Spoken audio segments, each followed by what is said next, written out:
meeting, so you're very welcome. And I know we were expecting Sarah from High Arkle. Can't see her on the call. So I know Sarah is joining us from High Arkle into the forum. So I'm sure we'll see Sarah on other calls. I think we've got a fairly short agenda today, so we'll try and whistle through this and give everybody that time back that they never thought they were going to get. So apologies, Andy, please just run through quickly who's not here. Yep, Joe Britton, Christabel Cousins, Louise Lowings, Heather Davis and Darren Lennon. Okay, thanks very much. So if we just run through the minutes. Sorry to interrupt, and Claire's asked me to pass on her apologies as well, Andy. Okay, we'll do that. Yep. Thanks, Rachel. So if we have a look at the minutes of the last meeting. I think Sarah's just arrived, Jill, as well, by the way. Oh, excellent. Hello, Sarah. Morning, everybody. Very welcome to Schools Forum. I just introduced you as a new member. Oh, thank you very much. Sorry, I was sorting out a parent with some tech issues via email, as you do. Yes. Well, that is much more important than Schools Forum. Thank you. No.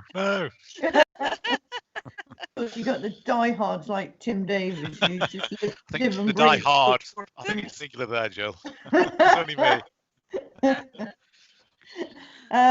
So we were last met in October, and just to go through the minutes, don't think there's anything particularly controversial. We did waft through school single status. We won't be coming back to that today until we get something else from the council. So we'll park that. We looked at the school funding formula for 21-22, which Tim took us through, which we felt overall, Tim, was a fairly positive position for Telford schools across all phases. We've got some growth funding coming in, which I know you've been working on. We accepted the methodology, and Tim subsequently told me that went through Cabinet as well. That's right, yeah. Okay, up. And then we did the usual thing we do at that time of year, looking at the statutory services and de-delegation, and we had some votes on de-delegation, and they all went through. We saw some figures which showed the de-delegation figures were fairly consistent from previous years, and we've got a nice pattern now, haven't we, Tim, of showing year on year. Yeah, I think because it's quite consistent, the sort of discussions we've had in previous forums still apply. So I think hopefully by now people understand what they're voting for. It changes very little from year to year. I think there's a kind of consensus that it does seem reasonable. Yeah, thank you. And then we did the free school meals one, which was just for maintained schools. That was passed. And then we had a discussion on early years, which we're going to come back to in this meeting, because there were things you still didn't know, and I'm not sure you know all you need to know about early years, but we'll go through that a little bit later. And then finally, the only other thing we looked at was the real living wage coming in from the 1st of December. And I think, you know, we as a trust have adopted that as well. So I think most schools now are on that, aren't they, Tim? Yeah, I believe so. I think everyone agreed that it was the right thing to do. Yeah. There's a relatively small impact on schools' finances, as we said last time. So I think everyone's more than happy to adopt it a few months early. Great, thank you. Has anybody got any matters arising, anything from the minutes they want to raise? I'll take that as a no then. Thank you, everybody. So Tim, on to you, please, on the paper that you sent out on school funding 21-22. Okay, so we've talked about this the last couple of forums, but we only get the final details of the money we're going to get in December, and then we can put together the actual funding formula. So we have the allocations of the 4 DSG blocks, that's schools, high needs, central school services and early years. Early years I'll talk about in the next paper, so this is just talking about the first 3 of those. So schools, high needs and central school services blocks. So schools, final allocation was 136.3 million. That was pretty much what we thought it would be. So we're going to, as Jill alluded to earlier, we're going to continue to mirror the government's national funding formula as far as we can. In 2021, we were able to put a little bit more money to the factors due to issues such as timing differences and date and stuff like that. And if we can, we will be doing the same in 21-22. We've got tables here in the paper, and if you look to them, you'll see that by the 21-22, we've got TBC to be confirmed by the actual amounts. And the reason for that is that we still haven't finalised all the details of which schools we're going to fund on estimated numbers. So this is where schools are growing significantly, and rather than allowing them to continue to have funding that's sort of a year or 7 months lagged, we fund them in real time. We'll be able to sort of know the results of that the next day or two. So we will be getting the actual details out to schools on time next week. And we are also saying, you'll see the little important footnote to the table in the paper, which is the rates where we have put them in this paper should be at least at the NFF level. So we're going to continue doing what we've done before. It's just to find details of what they will actually be. We just need a bit more information. Tim, can I just stop there? Can I just ask you, everybody's on mute because we seem to be getting a bit of, I don't know, background. Just bear with me. It might be my son with his online learning. Just give me 1 moment and I will I will address it. We allow online learning.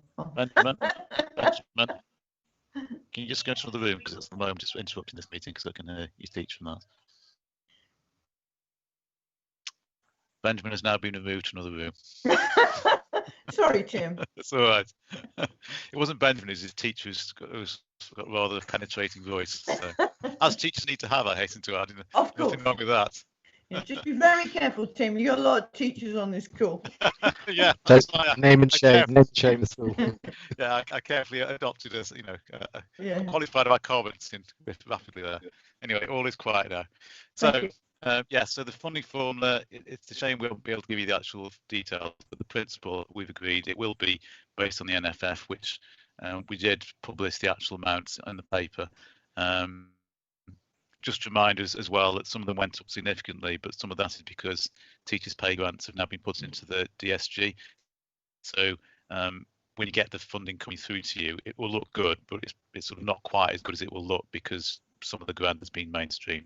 Yeah. But nonetheless, the one I wanted to revert back to my normal negativity about things. It's a pretty good settlement again for Telford Wrekin schools. And I mean, given the audience, this is perhaps not the most tactful thing to say, but bear in mind the government is now talking about 0 pay increases for staff. Yeah. Now, obviously, for the people concerned, that's hardly good news. But in terms of the school budget, when the allocations were made, I think the underlying assumption would be that it would be normal inflationary pressures. So if you move a big chunk of those inflationary pressures, obviously it's going to make school budgets a bit healthier. So in school budgetary terms, it's a pretty good settlement, I think, for schools. Just come in there, Tim, but we won't know that, will we, around pay in the public sector for a while, or do you think that's pretty much? Well, I mean, you're right. I mean, who knows? There's still politics, isn't it? Yeah. Can do what he wants to do. I mean, the Chancellor said 0. I've talked about it with Rebecca in HR to see, if there's going to be any difference for teachers, and it appears not. And the reason I asked that question is because you'll be aware of the government's intention to move the starting pay for teachers up significantly. Yeah. I think they've got started £30,000 for a starting point, and I couldn't see how that could be reconciled with no pay award. I understand, and again, I'm not sure I've actually seen this, so this is all what my understanding is, but I understand the government's plan would be to put back the starting date for the £30,000 to give the extra breathing space. So, as you quite rightly say, Jill, until you see absolutely everything in black and white, you wouldn't want to sort of say this is, absolutely cut and dried. But at the moment, nothing I've seen suggests that the government isn't still planning to go ahead with 0%. Certainly for support staff, which includes, council staff. And at the moment, I think teachers as well. And if that is the case, that obviously gives a fair chunk of extra leeway in school budgets. Yeah, for 1 year. 1 year, and then you've got to assume after that it would be normal leeway, I assume. Okay. And as we mentioned, it's been approved by the cabinet. That when we go to the cabinet, it's never they never approve, or very rarely approve, the actual pound amounts, because we always have the data coming through quite late, and the cabinet process starts off before we actually get those amounts through. but they were happy with the principle. We continue to mirror the national funding formula as far as possible. If we have additional funds, then we'll increase the rates to spend the money, basically. Okay. Okay, so that's schools block. High needs. Again, we've got the final amounts of money. High needs, you normally know pretty much what you'll get before December, and December just sort of firms it up because they look at the actual census results for special schools in the preceding October and things like that. So it moves a little bit, and this time it's increased ours by about £79,000. The cash increase is £3 million. The like-for-like increase is about £2.5 million, and the £500,000 difference is, again, teachers' pay grants being put into the grant. So it's another significant increase on high needs. Obviously, the government knows that high needs nationally is an area of pressure. Locally, we've been able to live pretty much within our budget, albeit with, it's not been easy at times. So we're in a much better position than many other local authorities. But the basic demographic pressures are still there and are still driving, costs upwards. So the money is definitely needed. And we will come back in the March forum and give the forum an update on. We'll be near the end of the year, how we're doing on high needs, how it's looking in terms of the position, and sort of the next year's budget plans, etc. We've got for that. Okay, good. And then the final one, and you may have noticed on the agenda that this paper is normally for information, but this one has got a decision by it, and it's the next bit is the decision. Because as Jill referred to earlier when we went through the minutes last time, in the November meeting, we talked about the funding of statutory central services from the central school services block for all schools, including academies, and the delegation just for maintained schools. So the central school services block that we talked about last time was missing a bit of money, and the money it was missing was for centrally employed teachers. So as a recurring theme of this paper, the extra sort of teachers' pay grants that had been in a separate grant included a bit of money for centrally employed teachers who also have the same pension pressures, etc. So because that grant is now gone, they put a bit more money into the central school services block, but it wasn't allocated until the December allocations. So it wasn't actually there for the November meeting.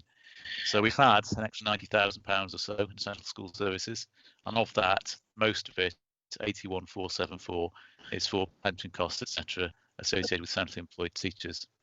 So the vote this morning is whether the forum agrees us to retain that money to pay for the additional costs for centrally employed teachers. So the proposal is we'd retain the precise sum that they've allocated in this block for that, the 81,474. The difference between that and the £90,000 will go back into the main block, and then we reallocate anything left to high needs, as in previous years. Okay, can we? So there's nil impact really on this vote, is there? It's just you've had the money in, and we're just agreeing that it comes back out. Yeah. And the bit extra, as I say, will go out in high needs. Okay, great. Can I just propose that we agree to that, or I can see some hands going up already, or are those questions? Is that a vote or a question? Rachel, is that a yes? Mine's a question, if that's okay. Yeah, please go, Rachel. Just my ignorance, really. I don't know what staff work, what teachers are work centrally. I don't know who they are. It's just me, my inexperience. I don't know what group of people you're talking about, because I presume that schools are responsible for their own teachers' pension contributions. Yeah, that's right. Who are these people? Sorry. That's fine. Behaviour support, I suspect. People. Tim, do you want me to come in? It's learning support advisory teachers, it's sensory inclusion service. There'd be teachers, behaviour support teachers. So it really is those support services that are going in largely around special educational needs. Yeah, but they're the ones who are on centrally employed teaching contracts. Right, so we buy those services in, don't we? Some of them are traded. Yeah. Some are traded, yeah. And some of them are central staff, aren't they? Yeah. Some of them are central. So can I just get this clear then? So schools' budgets are going to be contributing to their pensions, whether they buy in or not. Sorry, this is just me catching up. Yeah, no, good question. Yeah, that is the implication, yeah. But I suppose the content of that is that the charges to schools who buy in would be somewhat less because you'd be paying for the net cost without this sum. That's the sort of implication. And in that sense, it's no different from last year because we did have some money coming in 2021 for the same reason. It's just it came in as part of the grant. So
Is everybody happy with that? That looks like a yes to me, Tim. okay, thank you everyone. Great, thanks, Tim. Anything you want to summarise, Tim? Not really. I mean, as I think we said a few times, it's not a bad settlement really. Certainly for the blocks we're talking about. With early years, which will come to in a minute, it's perhaps not quite as rosy. But we've had some more money in the schools block, some more money in high needs, which, as we've said, is needed. But nonetheless, you know, we do have significant additional resources going in there. Central school services has stayed pretty much the same. As we said, the money we just talked about is just reallocation, but at least hasn't decreased. I mean, those who won the forum for a while will be aware that the central money went down dramatically about 5 years ago. It's about a third of what it used to be, but at least it has sort of stabilised now. So from an LA point of view, at least if you can plan around a consistent amount, albeit lower, it does make our life easier. So all round, I think it's not a bad settlement for schools in the current circumstances. And it'll be interesting to see whether, you know, catch-up funding comes in again after the disruption. Yeah. You know, if we have an extended lockdown again, I wouldn't be surprised that we wouldn't see a further catch-up coming in school budgets for September. It would be the blindingly obvious thing to do, but hey-ho. Yeah, we don't live in that world at the moment, but so schools may see that come in, we may not, don't know. Okay, any other questions for Tim on that paper? Great, thank you, and we'll move on then to early years. Over to you again, Tim. Okay, and perhaps just to mention, by the way, for those of you new to the forum, that if you in Teams meetings often, you'll find that we share documents, and you may have noticed we've not been sharing documents in this meeting.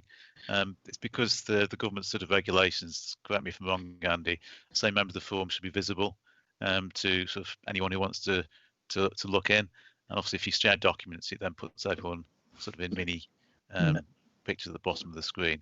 I just say that because it might feel a bit of a faff that you've got to sort of refer to papers while sort of, you know, being on screen, but that's the reason why. So apologies if it makes life difficult for anyone. I say that because we've got a couple of new members who may not be aware why we do it that way. Anyway, after that digression, early years. So having said that the settlement is pretty good really overall, I think, for schools. The bit where I think that has to be moderated is for early years.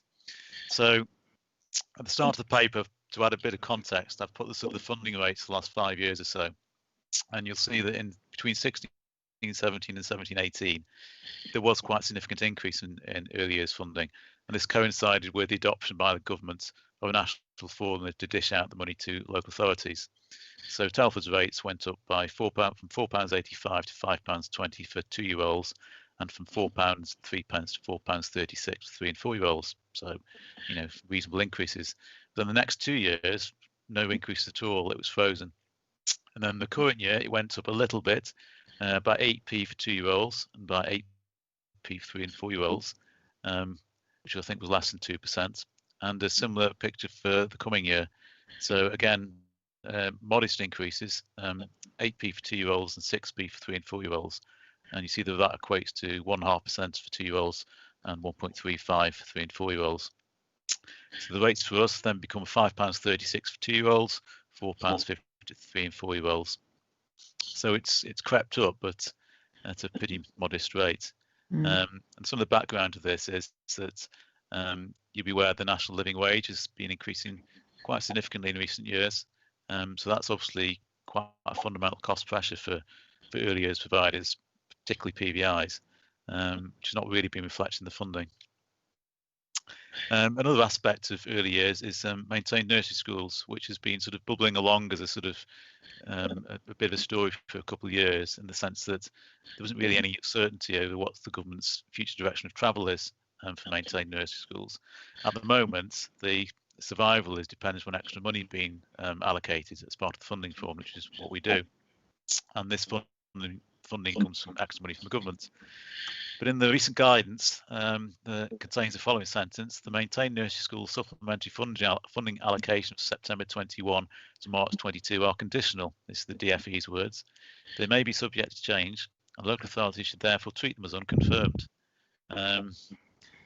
This strikes me as a strange position for the government to put itself in, given that we're now, nearly in the new financial year, and how it would be meant to work if suddenly the funding sort of was stopped partway through the year. I'm at a loss to imagine. And it continues the pattern where the government will guarantee the funding for maintained nursery schools for another couple of terms, or maybe a year, but no more than that. But don't appear to have made a definitive decision.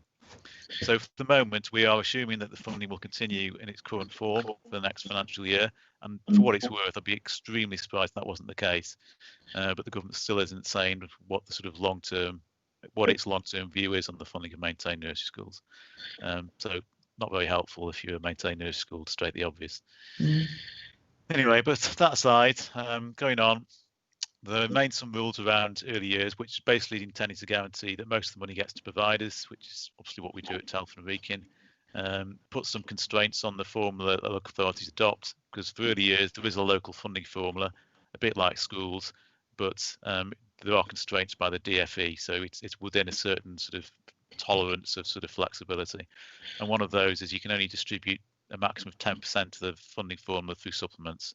So basically 90% has got to be in the base rate for providers. Got to have an inclusion fund, so that's for covering high needs, and that will come up in the amount of money we retain in a minute, so I'm going to go through it. And disability access funding continues at the same rate as before, £615 per child. So that's the background for proposals, which section 2 goes through. So the first two are probably the most significant, which is we intend to pass on the full increase, the 8p and the 6p, to providers in the base rates. So 2-year-olds will go up 8p, £5.27. 3 and 4-year-olds will go up 6p to £3.96. Flexible provision supplements, which we have at Telford, has always been fairly significant, leaving out the same rate as 2021, 32p an hour. Similarly, deprivation funding, £1.28 per hour for eligible pupils, same as 2021. Just to make a point there, that might appear much more than flexible provision funding, but bear in mind the 32p applies to all pupils when settings which qualify. The £1.28 only applies to deprived pupils, so it's a higher rate for a smaller number of pupils. Lump sum to nursery schools is the same. We'll basically pass on the money that we get from the DFE, noting the caveat that I quoted earlier in the guidance. Also mentioned earlier that you've got to have an inclusion fund, so to go towards funding that, we retain £200,000. We split it broadly proportioned to the funding, so £170,000 from 3 and 4-year-olds, £30,000 from 2-year-olds. And then we come on to the central retentions, And I've got an apology to make to the form here, because the eagle-eyed of those among you may have looked at the central retention of £47,000 and then added up the amount of money that make up the £47,000, and you wouldn't get to £47,000, you get to £50,000. So the amount you're actually intending to retain is £50,000, not £47,000. I think it changed the detail without changing the sum, so apologies for that. Okay. It's gone up a bit because part of that money is for maintaining the portal, and we're going to employ an additional part-time member of staff to assist with that, partly because we were having a sort of single point of failure. So we had a person employed by the LA who was familiar with the portal and knew how it worked, and that was sort of it. So one of the reasons we want is to create another person who can play a bigger part in doing that to free up the other member of staff, but also so that we have two people who actually have got the expertise around the portal. And the other one where we've increased it a little bit is the central retention of £130,000 to support the cost of the early years team, which is £10,000 more. So we're basically asking for £20,000 more in central retentions. The context for all of these retentions is the sort of the sentence in the last bullet point, which is you can benchmark how much LA's retained for early years, and we traditionally have been very low, about half or less than the median amount for other LAs. Some of this is just kind of historical, really. LAs in other areas had always used the early years block to pay for pretty much anything related to early years, and we were a bit more circumspect. So we sort of kept at a very modest level, but because it hadn't increased last year, we've had this inflationary pressures. We're trying to sort of edge it up a bit this year, but you'll note we're doing that whilst passing on the increase per hour to providers, because our sort of fundamental principle of this is, given the very modest increases for early years, what we didn't want to do is take anything away from the 8p and 6p per hour for providers. So the first sort of imperative was to pass that on in full, and then if we had the money to do this, then we wanted to increase this a bit, and that's basically what we've done. In terms of the rules, we allocated over 98% to settings. You meant to allocate something over 95%, so obviously significantly more than the minimum. In terms of the 10%, you can't allocate more than 10% via supplements. We're close to that because we do have a flexibility supplement, so that takes us fairly close to the 10%. I should say most settings do get flexibility now, and I think, do all PVIs get it, Andy? I think they have in the past. All except two, I think. Yeah, so it's a fairly, not quite universal, but fairly universal sort of supplement for flexibility. Okay. And that's about it. So open to any questions or views. Thanks, Tim. Any questions to Tim on his early years funding? Sort of bit of, I think it, Rachel. Thank you. Sorry, I've done some sort of asking around my cluster around this one, and also some feedback from the North cluster as well. The only thing that we want real clarification with, I think, and is the 130,000 to support the cost of the early years team. I think I mentioned last time that we could really do with a menu of what is on offer, because the feedback I've had from schools both in the North and Central is they don't really know, and we don't really know what we're supposed to get from the early years team. And there are some suggestions that have come forward. I mean, there's lots of positivity around EYFS Send and the team that supports with Send in EYFS and nurseries in school settings, but we do wonder whether why this money is retained, and could it be delegated to schools and private nurseries through some sort of funding formula, and then we could choose whether we buy back into the service or not, like we do with other services. So that's the sort of message that I've got through my research on this one, a bit like the multicultural service, the behaviour support LSAT, because again, the question marks that I've had back by way of response from schools in Central and in some of the North as well is we don't really know what we get from the early years team. So that is what I wanted to put forward in the forum today. Right. Sorry, John. No, thanks, Rachel. It's been an ongoing issue that sort of crept along over the years around heads in primary and early years really understanding what the menu is, and some heads have said, haven't they, Rachel, that they don't see what they get for that, or if they had something that they were entitled to, what is it? So I think it maybe, Simon, it needs some clarification coming out from that team. Yeah, thanks, Jill. I've heard this actually over quite a few forums now, and I know that Lisa and Liz came, didn't they, to one of the forums to provide a bit of context around what the team does, but clearly that hasn't done it. No. They need to do a bit more information, and there does seem to be, just in my observation, a bit of a discourse between kind of what schools are saying about early years team and then some of what the PVIs are saying about the early years team, where we're getting rave reviews. So you're right, there does need to be, doesn't there, a bit more of a conversation around that, but in terms of a menu and an offer, absolutely, that is a need. I mean, the way that we structure it in Telford is very similar to how it's structured across other local authorities. Albeit, actually the funding that local authority get is a lot less, but you're right, it needs to be valued and it needs to provide an offer. I know Penny wants to come in, so I don't know, Penny, if you've got a view. There is a menu, isn't there, because you get so much free or you buy into the service. So that normally comes out about March, April time. They normally send their packages out. So you get so much that's free. So it's so many visits a year or whatever, mainly around safeguarding, I think. And then you buy in. So you pay extra if you want more visits or you want support, etc., etc. So that's sort of how it works. Yeah. Thanks, Penny. I think what it is that those two things are maybe not separated out enough. That, Simon, that's the offer, and our heads getting that offer in their schools, and Rachel's shaking her head at me and saying she doesn't think that's happening. So maybe that's something, like you say, we need much greater clarity. Maybe it needs to go to primary heads forum, Simon, to really have a paper. Yeah, that definitely. Yeah.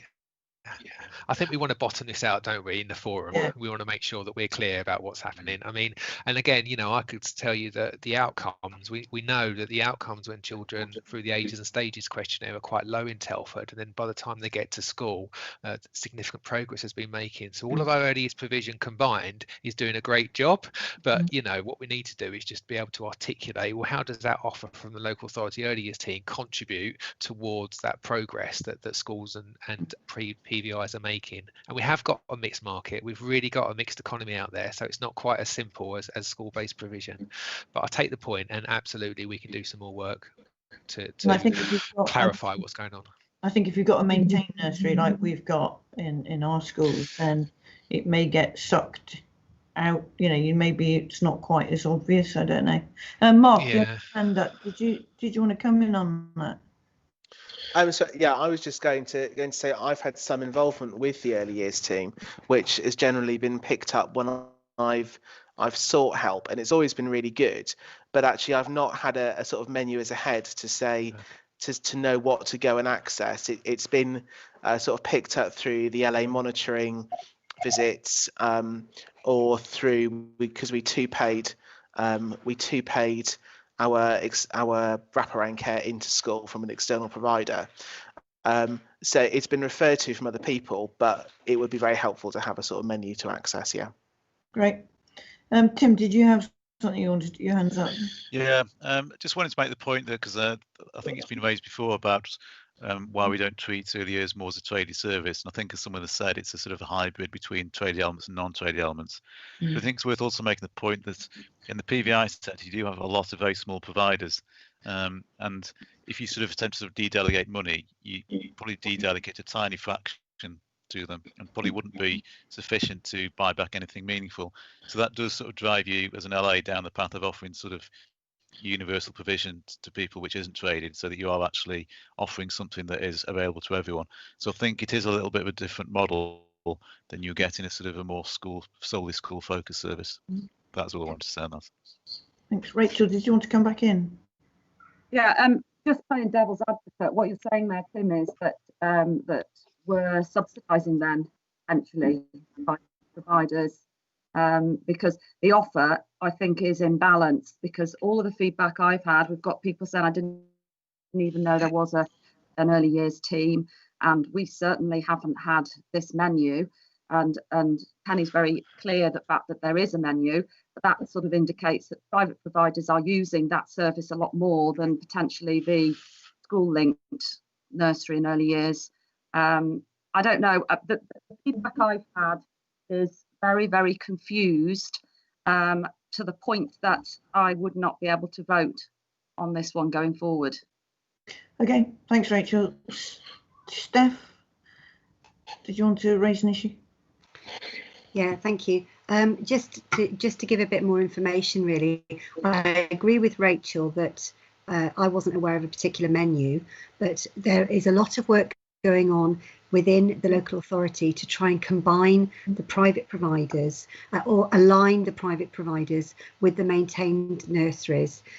So we host a cluster hub, and so there's an early years hub in every cluster that meet after schools, and they do try and use the early years services to get the messages across to as many people as possible. But I would agree with Rachel that it is not universal across all heads, that they understand that this provision is there. Thanks, Steph. Really, really helpful. Penny, did you want to come back in? Yeah, just to say, even PVI providers, they have to pay into it. So if you don't buy into the service, all you get is one free call. So like for myself, I just get one phone call a year on safeguarding. So the rest is a menu. So PVIs aren't getting anything free unless they pay for it. Okay. They get exactly the same as a maintained nursery. So if you don't buy into the service, you just get basically your safeguarding call. So okay. PVIs then have to pay more if they want more input. Helpful, Penny, thank you. And the same as childminders. Childminders are exactly the same. Yeah. So if you don't buy, you just get your one call basically a year, and it's primarily around the safeguarding, which they have a duty to do. So and the rest then is you buy in for your visits, and if you want support round inspections or anything like that. So PVIs aren't getting any more unless they pay.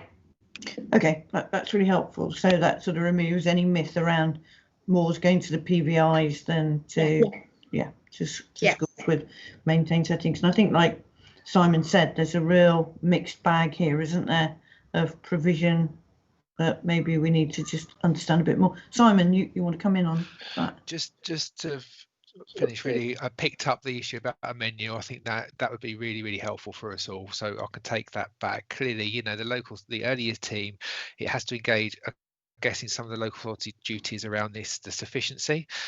So there's a real role in terms of making sure that we've got sufficiency for the under 2s, but also for the 3s and 4s, and I guess as well the response that we then had to undertake as a result of the COVID. So there was a lot of rehoming children during the initial lockdown because some providers were closing, and I know that this term they're going to be focusing very heavily on early years remote learning workshops, going up to reception, and of course tracking the vulnerable cohorts as well.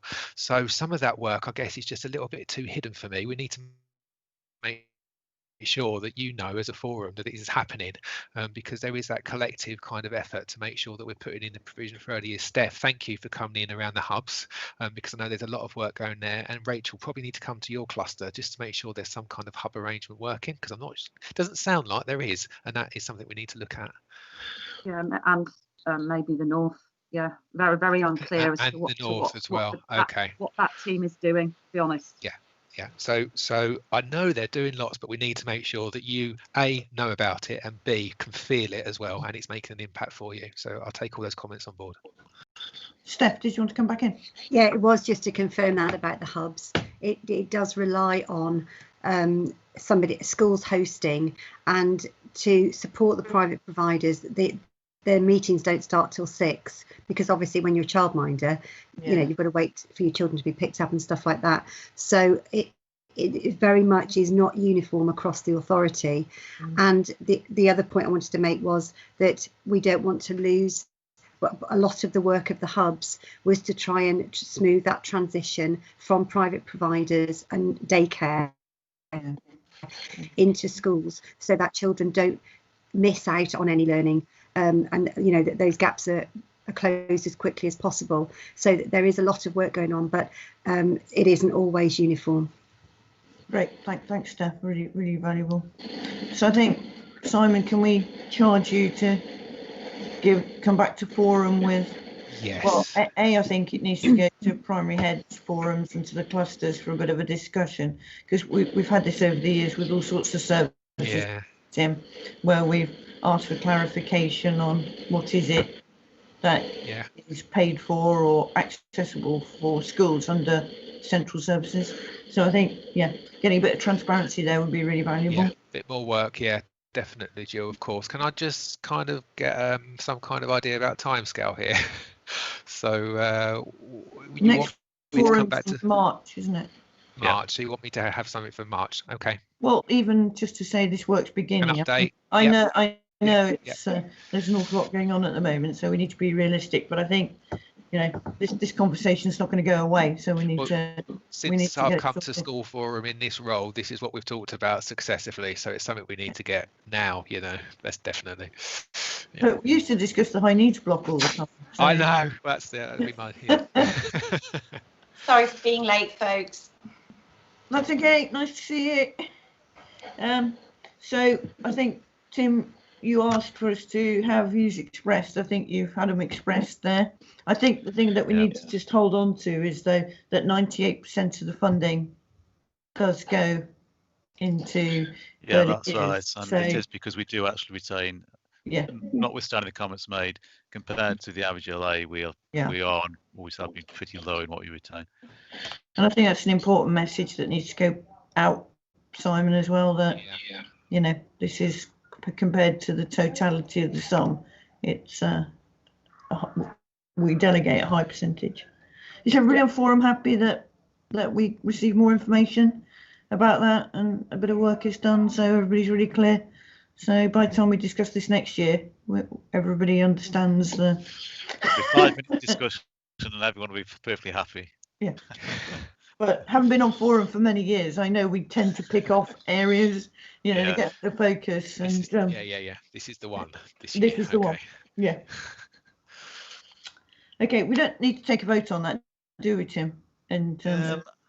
I think we do, Andy. Yeah, Andy's nodding. Yeah. So basically, what you're voting on is the sums we're going to retain, whether you support the sums we retain centrally, because that's the sort of underlying premise with DSG these days, that everything goes out to schools and providers unless the form has a positive vote for it to be retained.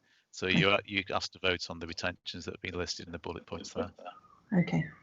So, with the sort of caveat that we've put in that we want further information and clarity around that 130,000, because I thought people would raise the 10,000 for early years moderation, because obviously with the removal of testing and things, you wonder what early years moderation was going to look like. But I suspect it will still happen in order to make sure children are making appropriate progress. Yeah, because Jill raised this at the chair's briefing. Now I was a bit of a quandary really, because I'm not sure I quite understand what the rates are like to be in the coming year. I mean, I suppose we're in the same position. So it was left in because, as I say, I don't quite understand that. But I think we'd probably all be happy to commit that if there was no moderation taking place in 21-22, then we'd reflect that in the following year's sort of request, netted off or something like that. That at the moment, I thought, given the uncertainty we've got, I didn't want to take it out. Okay, thank you. Claire, good morning. Hello, Claire, you got your hand up? No, okay. Steph, Hi, sorry, Jill. That's all right. I was talking, but did the classic, didn't unmute myself. So sorry, this is my error for coming late. And I think picking up what you just said, the early years thing has probably just been discussed. And further information is going to be provided. So therefore, is it possible that we can vote on all of the other areas and not vote on that 130,000 for the early years pot?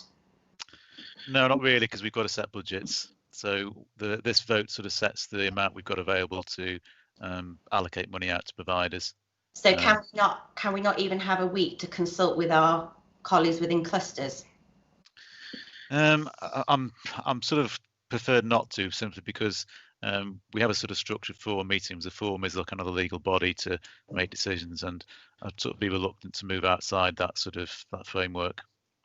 Just obviously from some of the feedback we've had within clusters, and I don't know whether all colleagues have been able to consult, but that may force some of us to have to say no, just on the grounds of that one item. Okay, let's take some more comments round the group. Steph, did you want to come back in again? Your hands up. Yeah, it was just about moderation, really. My thought was that moderation is more important than ever. Yeah. Because again, it's that disparity with private providers and schools getting a lot of children from many settings, and you want to have some mechanism to make sure that the clarity is always kept there, despite whatever's happening. Thank you, Steph. Rachel, did you want to come back in? Yeah, on moderation as well. We're an early adopter, and we did approach Lisa to ask what we're supposed to do with assessment, and we're basically she just said, well, don't know, you'll just have to devise something based on the old assessment. So which we are doing, but it's an enormous task that we're sort of tackling ourselves, and we're sort of stabbing in the dark a little bit, which is why I suppose my frustration with the early years team, and we've got no support with that either. So as Steph said, moderation is key, but we're in this awful sort of transition period with early adopter, non-early adopter, and then if you're an early adopter, what does the assessment look like? I don't know, crack on and do it yourself type of scenario, which is very difficult in the situation that we're in. So there's a lot of frustration around that I'm picking up, not just in my own setting, but across the board. Okay, thank you. Claire, did you want to come back in? No, sorry. Okay. Steph, have you got anything else? Your hand's still up? No. Right.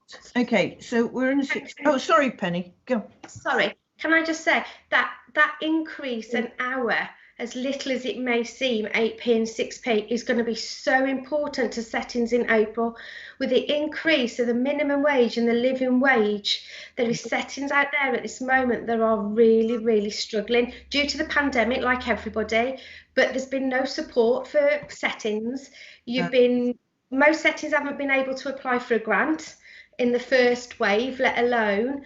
We struggle with furlough because we can't furlough because of grant percentages.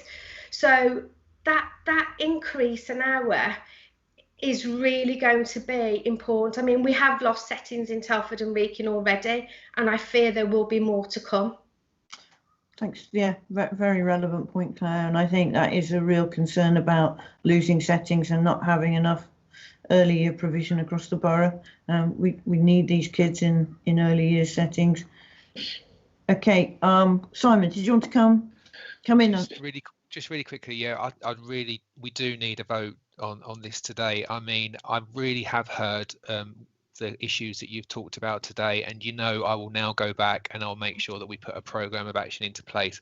But it is absolutely fundamental that we vote on this today. I'm not trying to force your hand. I hear that there are issues, but what I can guarantee is that we will now work with you to make sure that we have got a much more transparent offer, if you like, and you're very clear about those levels that the team need to engage in: statutory duties, plus what is core, plus then what is traded for the variety of settings out there. We did ask for that, didn't we, before? When Liz was on the call, we did ask for that information, and it hasn't been brought to the meeting where we're expected to make a vote. And just to clarify, I absolutely agree with Penny. So any decision that might be a no for me is just around that particular element of funding. I think that the increase per hour funding is essential. Thanks, Claire. Yeah. So I think we're in a position where we're not going to agree on this. But I think we That's do. why I just thought separating it out, we could move on with just that one item to agree in a week's time. But I think they're not going to be able to get the my understanding, Jim, unless we won't be able to set our budget and our staffing budget. That's right. It all hangs together, basically. And I do absolutely understand, but we all know the period of time that we're in at the moment. And you know, everybody is at the moment working flat out, aren't they, on the current priorities? So appreciate the comments. We will do it. We will absolutely now get the information that we need to, but we absolutely need to move forward on this vote. Yeah. Okay, so what I'm going to propose is, and everybody's got their vote, they know what their vote is. I'm going to propose we go to a vote. I think as part of that vote, we have a huge caveat in that vote that Simon is guaranteeing that we're coming back with real transparency around that 130,000, so that in March we can make comments on that moving forward. But we can't hold up the process of budget settings, and I think we're going to have to just give Simon and his team time to come back to us properly on this one. But it's a serious issue, and I think, Simon, you've recognised that people are not happy because they don't understand what they should be getting, and if they should be getting it, why aren't they getting it? So there's a bit of work to do now. So can I go to a vote then, please? All those who, if you are happy to approve that funding for early years, could you raise your hand, please? And I'm going to see how we're doing on screen. Jill, I'm sorry, can I just say that I am raising my hand. I'm not happy with how it's been left. But I feel that if I say no, even though I feel very strongly about that point, it's not the right thing to do for our nursery settings in terms of that increase in funding. So morally, that's why I'm saying yes, because I think the impact is not going to be helpful. And I know nurseries are desperate for that funding. But I absolutely take your point, Claire, and as chair, I'll make sure that, you know, we get absolute clarity on this moving forward. So appreciate your view on that, and, you know, I'm not trying to, you know, bury this issue. So thank you. Okay. So I think that was a yes round the screen, and then in the minutes need. Sorry, Rachel, and those not in favour. Just wanted to. I absolutely and utterly agree with Claire. I'm not happy with the situation at all, but if we cannot separate the early years team from the others, then I feel there's no choice, because it would be detrimental, as Claire said, to the other nursery settings. But I think it's paramount, and I'll be going back to Central Cluster with the message that we will be getting clarification around that, because, as Claire said, we've been waiting and waiting, and still there is mass confusion across at least 2 clusters. So Rachel, this has been ongoing. Yeah, this has been ongoing before you became a member of Forum. I've been asking this every year. I've been asking for the same thing, for this breakdown. I've also suggested it becoming, you know, a bit of a sort of buyback facility for schools, if not everybody is using it. And I've raised that every year for the last couple of years. Okay, so we're going to deal with it. Okay, let's agree that we're going to get this sorted once and for all. Penny, did you want to come back in again? Your hands up. No, you're okay. Yeah. All right, so I think we've got a yes, but a lot of not happiness about that, and that will be reflected in the minutes, so that when we come back to our next meeting, Simon can bring something under matters arising, or we'll put it on the agenda, please, Tim, for the next meeting. Yeah, there'll be an agenda item on it. Yeah, so we're really clear. Okay, well, that was a very good debate. Thank you, everybody, for your contributions. I think it's really important we have this level of clarity on these issues, and with Simon new in post, you know, he's in a golden opportunity to take this forward. We will do it. Swift delegation, you know. Yeah, we'll do it. No worries. Thank you very much. So, we are now on any other business. Any forum members have any other business they'd like to raise? That looks like no hands are going up, so I'm going to take that as a no. Tim, have you got any other business, Andy? No. Great, thank you. Your son can get back to his lesson then. He's playing his horrible games at the moment because he's on the break time, so he should be running around getting some healthy exercise, but I'm afraid not.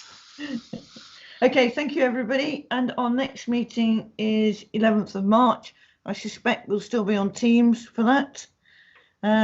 Looking at where things are in the country at the moment, and it hopefully maybe in May we might actually meet as a group. But I think Tim, Andy will put that out as a Teams meeting for March, just to avoid any confusion. Yeah.